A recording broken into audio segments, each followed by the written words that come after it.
A protein is a chain, 20 different kinds of link, strung together in an order written down in your DNA, and that order is the easy part. We have been able to read it cheaply for decades. But a chain does nothing. What does something is the shape it folds into, which is specific and repeatable, and almost impossible to see. The shape is the function. A molecule that breaks down sugar has a pocket shaped like sugar. One that carries oxygen holds an iron atom at exactly the right angle to grab it and then let go. Change a single link and the pocket closes, and the thing stops working. Here is the gap that defined a field for 50 years. 60 years of crystallography and electron microscopy have given us about 170,000 structures. Over the same period, we have read the sequences of more than 200 million proteins. Roughly 1 in 1,000. For all the rest, we had the letters and no shape at all. Each of those 170,000 took months of work. Grow a crystal of the protein, fire X-rays through it, and reconstruct the positions from how they scatter. Some proteins refuse to crystallize at all. So why not calculate it? Take a chain of 100 links, and suppose each junction has only 3 possible settings, which is a wild underestimate. That gives you 3 to the 100th arrangements. Checking one every picosecond, you would need about 10 to the 28 years, and the universe is 14 billion years old. Leventhal pointed this out in 1969, not as a real calculation but as a demonstration that whatever the chain is doing, it is not trying things until one works. And yet the real thing folds in microseconds, reliably, into the same shape every time. So it is not searching. The shape is already implied by the sequence, and folding is just the chain falling into what it was always going to be, which means the information is there, in the letters, if you can read it.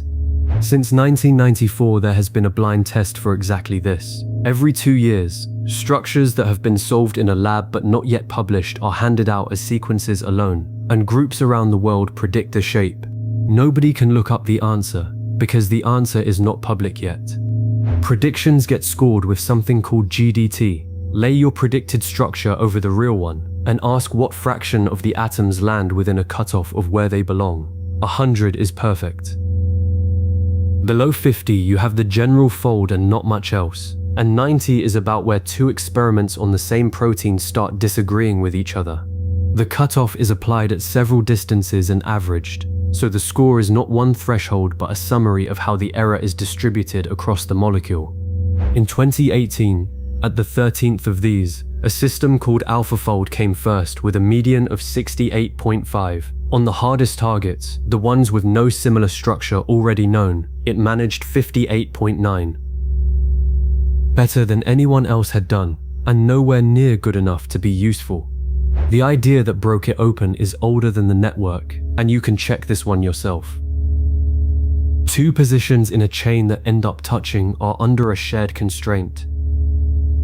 If one of them mutates into something bigger, the other one has to give way, or the protein stops working, and that organism is not around to be sequenced. It is the same argument as a lock and a key that are both changing. Either they change together, or the pair stops functioning, and evolution only shows you the pairs that kept functioning. So take your protein and find every version of it, across every species that anyone has sequenced. Line them all up, 1 per row, thousands of variations on the same molecule, each of which has been surviving for a few 100 million years. Now read down any 2 columns. If they vary independently of each other, those positions are probably far apart in the folded structure. If they vary together, one goes small exactly when the other goes large, they are probably touching. That is a 3-dimensional fact, recovered from a table of letters. Nothing about this is a neural network. Statisticians were extracting contacts from alignments this way for years before, and the resulting contact maps were good enough to fold small proteins and not much more. It is not that clean. If position 4 touches 9, and 9 touches 20, then 4 and 20 will appear to vary together as well, without ever being anywhere near each other.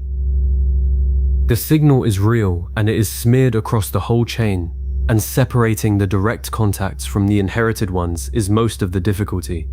Untangling that is a solved problem in principle. You can fit a model where every pair has its own coupling and let the indirect ones fall out, but the estimates are noisy, and noisy contacts fold into wrong structures, which is where the machinery from the last video arrives. Attention lets every position look at every other position and work out which of them are relevant. Here it looks in 3 directions: along the chain, across the species, and between those two things. Nothing here is looking things up in a database. The alignment goes in, and the same block of arithmetic runs over it repeatedly, which is the shape of the previous video and most of modern machine learning. AlphaFold carries 2 objects at once. One is the alignment itself, thousands of sequences by hundreds of positions. The other is a grid, 1 square for every pair of positions in the chain, holding what the model currently believes about the relationship between that pair. And the 2 of them talk. The alignment writes into the grid, because covariation between 2 columns is evidence about that pair. Then the grid writes back into the alignment, because a believed contact changes how the sequences ought to be read. Around and around 48 times, 48 identical blocks, each one reading both objects and rewriting both, so that by the end the grid holds something much closer to a geometry than to a table of correlations.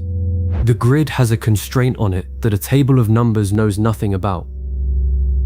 These are distances in space, so for any 3 positions the triangle inequality has to hold. The direct route from 1 to 3 cannot be longer than going through 2.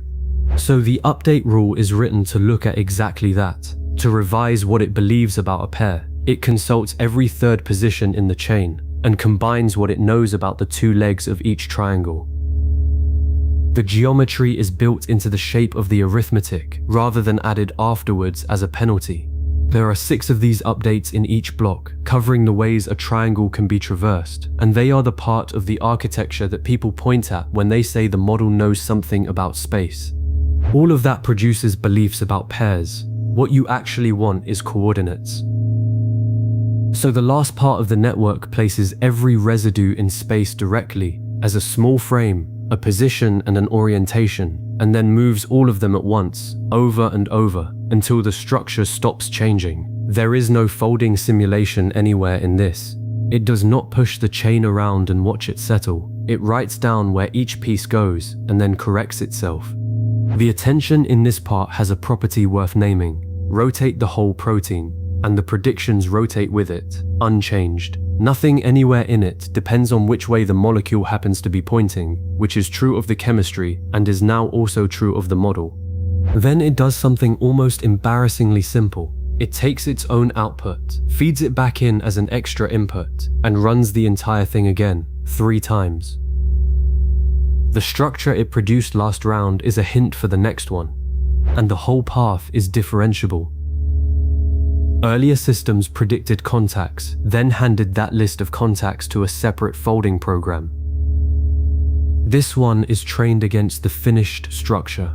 The error at the last atom reaches back through the geometry, through the attention, and into how the alignment itself gets read.